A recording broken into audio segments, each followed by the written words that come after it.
Chapter 16. The Furies. Johann Kessler. I still say, said Herr Kessler, that National Socialism was good for Germany. Was it good for you? I said, on an off chance. There was a pause, then, no. Why not? I said, if it was good for Germany. Perhaps we will talk about that one day, Herr Professor. We did one day, months later. It burst out. Through National Socialism, I lost my soul. I blasphemed. Every night, through all those years, I blasphemed. I said my children's prayers with them. I took the name of the Lord in vain. I wanted them to be Christians, and I myself had denied Jesus Christ. Johann Kessler had been born and brought up Catholic in a Catholic village in Württemberg, in southern Germany. He was the second son in a large family. His older brother would inherit the Kesslerhof. He himself wanted to learn. At 9, he had gone to the village priest and asked to be taught Latin. At 10, he wanted to be a monk, and he was so insistent that his mother, his father was dead now, sent him with the priest to a Benedictine monastery nearby. The monks were kind to him, but there were no other children, and he had to get up at midnight and dawn for Mass. At the end of the week, he wanted to go home. The monks told him that he might come back, if he wanted to, at 18. At 18, he was a soldier. At 17, he had been a bank clerk, leading a glorious life in town. The day the First World War began, he enlisted and served as an army regular through the war. He participated in the suppression of the communist rebellion in Munich after the armistice. And he was demobilized, got a job again as a bank clerk. After a year unemployed, wound up in Frankfurt, jobless again, in the Depression of 1931, and moved to a village just outside Kronenberg, where he worked for a year as a manager of an estate, and was unemployed again. He was very happily married to a fine, large woman, a good, free-thinking Protestant. She had never been converted to Catholicism, but he had gone on being a Catholic, less ardently than he had been as a child, of course, and the Kesslers' 2 children, a boy and a girl, were being brought up in the Catholic faith. Like a good woman, Frau Kessler supported her husband and his wishes. Like a good man, he was warmly devoted to his children, much more so than any of my North German friends. Herr Kessler was an engaging personality, a semi-learned man among unlearned men, and a popular public speaker, in the rolling, sententious 4th of July vein. A favorite at weddings and birthdays, at veterans' meetings, and at assemblies of the nationalist Kaufhauserbund. Politically, he was a good Catholic centrist of the conservative, clerical agricultural wing of the center, rather than its Christian socialist trade union wing. But he had no compunction in 1933 against joining the National Socialist Party in the hope of getting a job. He was placed in personnel work where he belonged, in the Kronenberg Labor Front office, and he was appointed one of several party orators for the county, one of the little men with big voices who addressed small-town meetings. He was allowed to speak on the party's history and on German history and culture, but never received or asked for the special permission required to speak for the party on the Jewish question. Every Sunday morning at 10, the party had a 2-hour service at the local theater. It was not exactly a religious service, although the speakers, and especially party orator Kessler, often took religious, or more properly spiritual, themes. Those who came to the Sunday morning services, like those who spoke at them, knew that they should have been in church. At least the hours conflicted.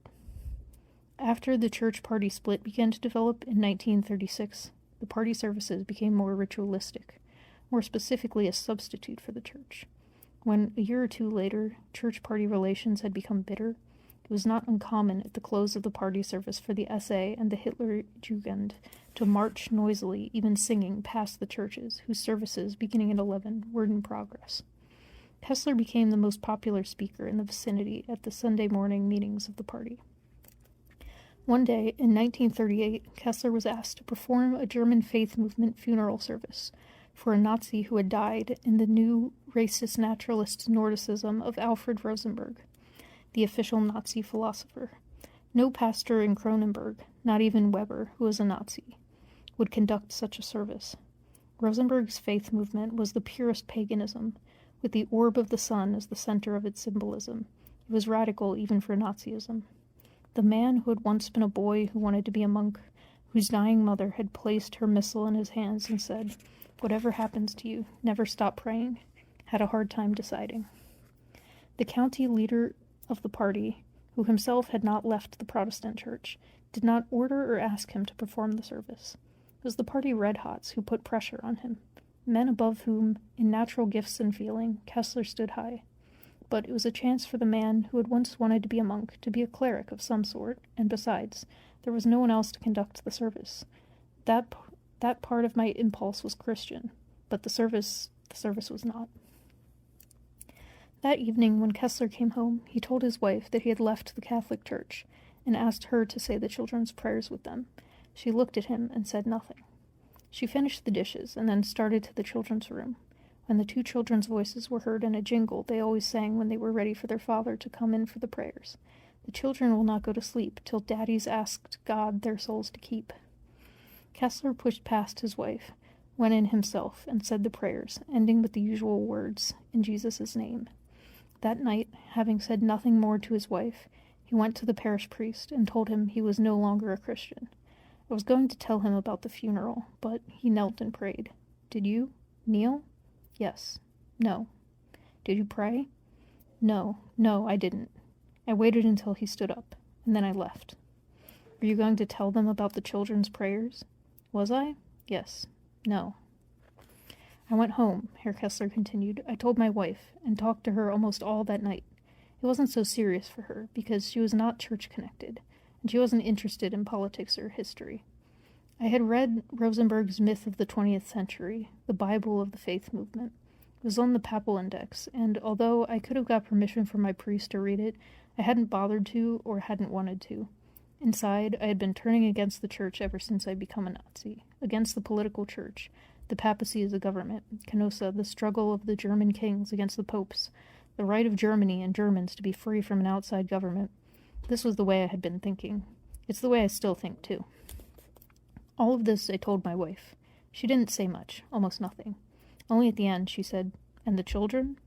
And then added from the Bible, "The Father's blessing builds the children's house." What would happen to my children? My children, he went on, one moment impassioned, the next didactic. They could not go to church anymore, or to Sunday school, and the teaching in the public schools is not adequate for the moral development of children. Many times afterwards I talked with teachers about it, but I never got a satisfactory answer. Blood and Boden, blood and soil, the eternal life of the plants, the animals, of nature. That's only a part of the religious story. It isn't religion. I told my wife, when they're 12 or 13, they shall decide for themselves. I knew when I said it that that was a lie, the same lie at the bottom that dominated the Hitler Youth, the lie that children can educate themselves. Children who grow up without religion cannot decide about religion for themselves. That's a fallacy, that people can choose intelligently between what they know and what they don't know. What it was an excuse for me, a shimmer of hope to excuse me, hope that they would find what I had lost, that they, my little children, would absolve me. At the end, when I had finished talking that night, I was more tired than I have ever been before or since, and I told my wife, and I told myself, not my wife, that I could remain a Christian in soul. It wasn't true. The next day, I declared my intention to leave the church before the country court. It was done. The county court. It was done. After that, I had never had a quiet hour. Until after the war? What has the war got to do with it? I mean, until now, when things are changed again? Do you mean that because the Nazis are gone, the outside has changed, that the inside has changed? There are things that don't change so easily, Herr Professor. When I say, after that, I never had a quiet hour, I mean every hour after that, this hour included. During the next 6 years, Herr Kessler was called upon more and more often to perform German faith movement funerals, baptisms, even weddings. There was no church service, of course. For the funerals, only a cemetery service and no sermon, but rather a speech. No Bible, never a word about God or the soul. The whole personal afterlife denied by the clearest implication. The baptism celebrated nature as the source of life, and the child's father as the life-giver. And the wedding joined the couple as Germans. But, said Herr Kessler, a man is still a man. He must be comforted in the presence of death, and sobered in the presence of life. Those who had left the church, evangelical or Catholic, had no place to go, and no pastor. But the municipal marriage office performed weddings, didn't they? Yes, but Germans are religious, including those who believe they are not, especially as regards death. During the war, it was hard in the hospitals. If a wounded soldier died, confessed in the church, or even if he died unconscious and his religion was unknown, the church would bury him. But when they died having said they left the church, and their identity was unknown or their relatives couldn't be found, the hospital called the party office, and they asked me to officiate.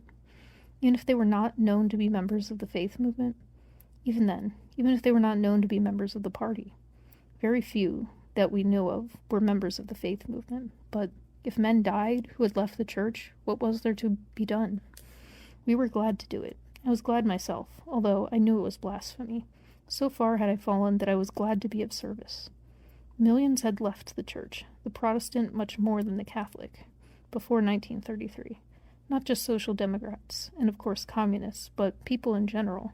That had been going on since 1918, more and more all the time. Protestants especially didn't believe in the church anymore, because the Protestant church was the official church, the state church, and its head was the King of Prussia, who happened to be the Kaiser, the Emperor of Germany. With the Kaiser gone, the church didn't know where it stood. It was as if God had run away to the Netherlands. Only when the Nazi flag flew over it again did it know, or think it knew, where it stood. The Catholic Church was different. The head and center of the Catholic Church were outside Germany. The German Catholic, and if you include Austria, Germany is half Catholic, had an allegiance which, while it was not temporal, had a temporal capital, Rome. This divided allegiance the Nazis hated, and I hated it with them. But it was just this foreign loyalty that provided a greater possibility of Catholic resistance to Nazism, which, however, I said, did not materialize. That's so, said Herr Kessler, not in the masses or the priests, but for another reason. But for one Protestant prelate who refused, you found 2 or 3 or 4 Catholic prelates. Outside Catholicism, only women, and especially old women, were very religious anymore, except in the villages, and to some extent this was true even there. The Protestant cathedral churches stood almost empty, sometimes with more tourists than communicants. The women tried to make their husbands go to service with them for the children's sake, but they were not always successful. The sermons had always been dull, and now they had lost any great meaning, any comfort, any relevance to people's lives. The trouble was that the Church, Catholic as well as Protestant, was supported by taxes. Thus it did not have to consider the people's wants in order itself to survive or minister to their needs. When their wants and needs changed, the Church, especially the Protestant Church, didn't know it. Only in the villages, those that could still support a resident pastor, were the people and the Church in real contact. Otherwise, only a few young and enthusiastic pastors ever called on their parishioners, except in great sickness. If you were ever to see your pastor, you had to call on him in his visiting hours, which were during workmen's working hours, and then you had to sit and wait for him as you would at the dentist's, and he would look at his watch while you talked, or perhaps you would be told to come back at the same time next week. There were exceptions, many exceptions, the whole Christian socialist movement, for example, but in general, the Protestant clergy acted like high civil servants, which, after all, is what they were. I do not mean to say that the Catholics were better, and there certainly was no more Catholic resistance to Nazism than there was Protestant, but there was a reason for this. The reason it had both the best and the worst consequences was that the priest was close to the people. After all, he had no more status in the German state than they had. In the Catholic villages, in the years after the First War, you would not find a communist. Everyone belonged to the Catholic Center Party. The priests had real power because they were close to people. In the evangelical towns, it was different, especially where the industrial workers lived. In Westphalia, for instance, you would find the workers on one side, the pastor on the other. The pastor did not belong to the people. The priest did. But why then, you ask, did the Catholics go Nazi? Why didn't the priests hold them as they held them from communism? The answer is twofold. First, communism was atheist, and Nazism was its enemy, supposedly the defender of religion. But there was another reason, and I'm told that you see this today in Italy and France, where one hears that there are actually communist priests. And that is that the masses of the people could not be held back from Nazism, so powerful was its appeal, and this same priest who would not leave his people went with them to Nazism too. I knew something about all this. My authority was policeman Willie Hoffmeister. In 1936 or 1937, each of the Cronenberg detectives was openly assigned to a local church as an observer to report on the loyalty of the sermons. In addition, this the detectives were not supposed to know, but they did. There was a Gestapo agent assigned to report on the fidelity of the detective's report. One day, at the height of the church party struggle, Hoffmeister was ordered to inform Pastor Faber, whose sermons he reported, that he must not read the pastoral letter sent out by the Protestant bishops to be read from the pulpits on the following Sunday. To policeman Hoffmeister's horror, Pastor Faber coldly told him that the church, not the state, would decide what was to be read from the pulpit. Hoffmeister tried to reason, he puts it this way, 15 years later, with the clergyman, and told him that there would be a Gestapo agent present, and that they would both, Faber and Hoffmeister, get into trouble if the pastoral letter was read. Faber said that Hoffmeister would have to look out for himself, and rose, ending the interview. To my amazement, Hoffmeister, who had by no means been an ardent Nazi, still, 15 years later, resented the pastor's defiance of the law, that is, of the authorities. He no more admired Faber's heroism, the letter was read from the pulpit, now than then. He himself, Hoffmeister, had violated the law, that is, what his superiors told him to do, by revealing to the pastor that there would be a Gestapo man present, and the pastor was willing to jeopardize an innocent man along with himself. It was like a slap in the face, said Hoffmeister, and I saw that even the policemen might have a hard time of it in the police state. I could not at first understand Hoffmeister's persistent failure to admire the pastor's great courage. I pressed the matter, and learned that the policeman had always disliked the great pastor. He was too high and mighty for us, a great theologian, you know, above the people. I was a member of his church, you understand. He had been my pastor for years. That did not mean a thing to him. When I went to him, this was years earlier, to ask him to come to the house to christen my daughter, he said, "There will be a charge, of course, for coming to the house." Like a doctor, worse than a decent doctor. After the ceremony, my wife offered Faber and his assistant wine and tort. The assistant accepted gladly, but the pastor said no, he would not have any. As soon as the assistant finished the wine, Faber said that they would have to leave, but I said the custom was that the guests at a christening must not leave sheaf, that is, out of balance, with an odd number of glasses of wine. The assistant held his glass out, but Faber would not have any. When they were leaving, I asked the pastor how much was customary to pay for a christening. He said 3 marks, so I laid a 3-mark piece in front of him and a 5-mark note in front of his assistant. That's how I felt. That's what kind of Christian the great Faber is. Were they all like that, the pastors in Cronenberg? More or less, not all. There was Weber, the one that became a Nazi. He was a friendly man, really beloved, even by those who disagreed with him. Ask anyone. And the Catholic priest, Father Pausch, there was a man you could talk to. You would visit him, and he'd show you into the parlor, and you'd sit down next to a table on which there was an open box of cigars. The housekeeper would bring wine and glasses, and the priest would hand you the cigars, and you'd sit and talk with him, about conditions, yes, even about your problems, although you were not of his faith, and he would speak of his troubles. When the government forbade the continuation of religious services in the church schools, Father Pausch accepted it. What else could he do? And he said to me, "This is the saddest day of my life." There was a man you could sympathize with, a man like yourself.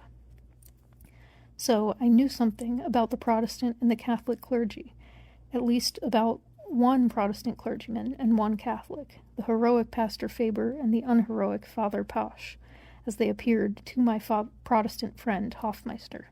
What Herr Kessler, the Catholic, or former Catholic, was telling me did not sound at all incredible. At the beginning of National Socialism, said Herr Kessler, there was no effort to draw people away from the church, just the opposite. The Weimar Republic had separated church and state, just as it is in America, you know, and the pastors, most of them, supported the Nazis, in the hope of reuniting the two and rebuilding the church. Certainly the party call for positive Christianity was clear. So much so that, in the first days of the regime, many liberals and radicals who had left the church hurried to join it again as a means of covering up, of proving that they were not leftists. But by and by, the party's own spirit began by itself to fill up the emptiness of spirit in people's lives. This was where the church had failed, and people began to turn from the church, which in spirit they had already left to the party. The church blamed the party for this, but in the beginning it was not the party's fault at all. The church created this vacuum, and the party, in the end, took advantage of it. On the surface there were other things, but that was what lay underneath. On the surface, the church-state fight began on the Jewish question, but it is important to remember that the fight did not begin for 2 or 3 years. The party has not expected the church to take such a stand against anti-Semitism. As such, with some individual exceptions, it didn't. Then the party made the claim that baptized Jews, converts to Christianity, were still Jews and had to be dismissed from the clergy and presumably thrown out of the church. Of course, that was a mistake, but the party had to make it to be consistent, and the church had to resist it if it were even to maintain the pretense of being Christian. Christianity is evangelical. Its business is to win all souls to Christ. Once the fight had begun, the church leaders blamed the party for luring the people away. Finally, that was actually the case, but that was after the trouble began, and when a man died who had left the church people would say it was the party's fault that there was no one to bury him. It would look bad for the party, you can see that, and I was a party man. A party man first, or a Christian first? A party man then. And now? Now, nothing. But, Herr Kessler went on after a pause, it was not just a matter of how it would look for the party. There was something else. You ask why the hospitals would call the party office when a soldier died who had left the church. It was because people called the party in all difficulties arising from the reconstruction of the country, and the party always helped. This pattern was established from the first, long before the war. It was what made the party so strong. It would always help. In religious matters, in domestic problems, in everything. It really watched over the lives of the people, not spying on them, but caring about them. You know, Herr Professor, we are told that not a sparrow falls without God's care. I am not being light when I say this. That not a person fell ill or in need, lost his job or his house, without the party's caring. No organization had ever done this before in Germany, maybe nowhere else. Believe me, such an organization is irresistible to men. No one in Germany was alone in his troubles. Except, I said, inferior races, and opponents of the regime. Of course, he said, that is understood. But they were few. They were outside society, over the fence, and nobody thought about them. But these too were sparrows. Yes, he said. Could these, I said, have been the least of them of whom Jesus spoke? Herr Professor, we didn't see it that way. We were wrong, sinful, but we didn't see it that way. We saw the least of them among our own people, everywhere, among ordinary people who obeyed the laws and were not Jews or gypsies and so on. Among ordinary people, Aryans, there were the least of them too. Millions, 6 million, unemployed at the beginning. These least, not all who were the least, but most of them, had somewhere to turn at last. You say totalitarianism. Yes, totalitarianism, but perhaps you have never been alone, unemployed, sick, or penniless. Or if you have, perhaps never for long. For so long that you have given up hope. And so, you'll pardon me, Herr Professor, it is easy for you to say, totalitarianism, no.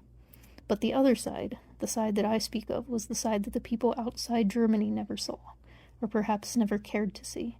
And nobody in Germany will say it, but believe me, nobody in Germany has forgotten it either. In the labor front, every person we placed in a job remained our responsibility, our care. The owner of a cafe tried to mistreat a girl I had placed there. She came to me. I warned him. He did it again, and his business was closed. Totalitarian? Yes, of course. He was an old party fighter, this man, and at the hearing he said to me, "You treat me as if I were a Jew. You will lose your job for this." He took it up with the district office of the party without any success, and that was not an exceptional case. Totalitarianism? Yes, but I am proud of it. The party orator was getting oratorical. Yes, I said, I can understand that, but what about your children? I had yielded to the temptation to deflate him. I was sorry, but it was too late. The party orator shriveled, and there was Johann Kessler. The children, he said. Yes, the children. Excuse me, Herr Kessler, I said. That's all right. Nothing to excuse. The children. Did your wife say their prayers with them after their first night? No, I did. I had to, Herr Professor, I had to. They were too young to understand, don't you see? To understand what? To understand what their father was. I had to say their prayers with them, and I could not talk to anyone, not anyone about it. Not because of the danger. This was not the kind of thing that would ever mean danger, but because of the shame. It was a lonely road. It still is. Lonelier, I think, than never to have believed at all. Did you ever pray otherwise? Yes, at faith movement funerals.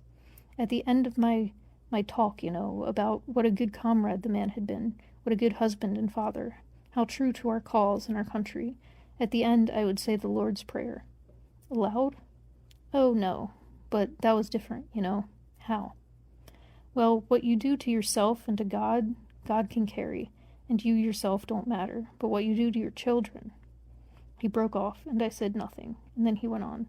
Every night, all those years, even the last night before I left home, we were all told to go north, to fight to the end, even the old men. So I started north on my bicycle and surrendered like everyone else.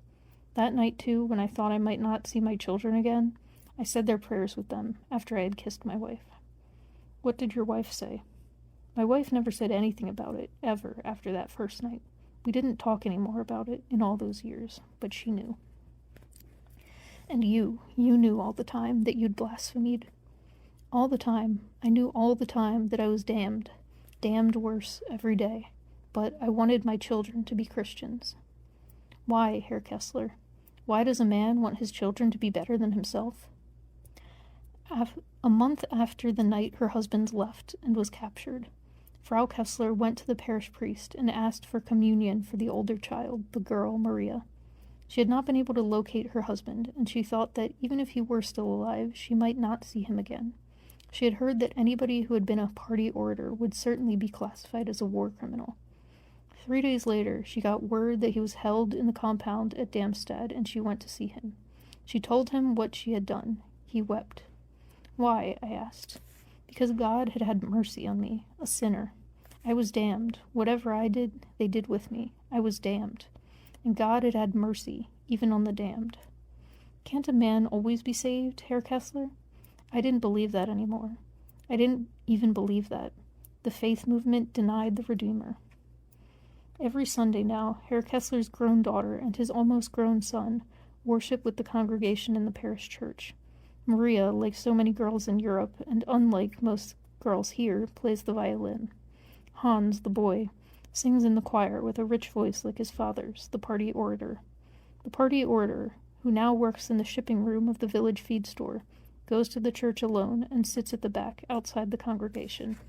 He is not asked to be readmitted to the faith, and the priest, who himself was a Nazi, shakes hands with him but has never spoken. God can wait. He waited for me, the priest told Maria, who told me. In the biographical record which Johann Kessler wrote down for the United States military authorities on July 3rd, 1945, he gives his religion as Gottgläubig, non-church-connected believer in God.